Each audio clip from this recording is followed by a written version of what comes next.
Talked about Duke Johnson a lot. The Browns announced the signing of a couple of, one running back, that's L.J. Scott, out of Hubbard, Ohio, and went to Michigan State, right? Yeah. And they released Devontae Mays. So let's take a look at L.J. Scott. What do you think? Big back, doesn't have a lot of breakaway speed, but is a guy that's, kind of a workhorse type. 4 or 5 yards a carry. I mean, 6 foot 227. That's a big guy, and he can catch the ball too. First guy I met at Ohio State, standing in line at orientation, pretty big guy. I introduced myself to him, and he introduces himself. Rudy Hubbard from Hubbard, Ohio. Turned out to be a real good football player and coach. But how does Rudy Hubbard come from Hubbard, Ohio? I'm Les-Levine from Levine, Ohio. Now, when he was in high school, he was one of the top-ranked running backs in the country. Yeah. Ended up going to Michigan State.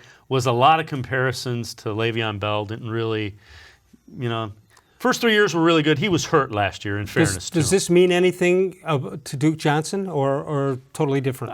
Probably totally different. He's a very different back. The one knock against him is he doesn't have breakaway speed. But he does have the ability to get you 3-4 yards a carry when he's healthy. Only played in 5 games, had an ankle injury. Do you think shop is closed now?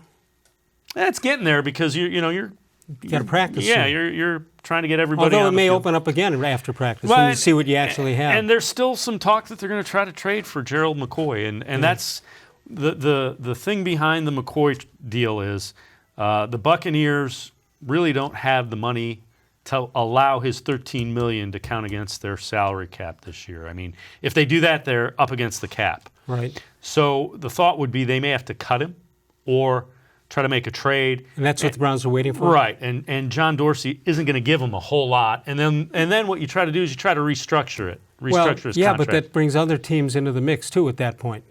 Potentially. So you got to fend them off. Right now you don't really have to fend them off, but after that they would. But the thought would be it's a pretty attractive place for a defensive lineman to come. Yeah, I would think. Yeah. Put up some numbers. 216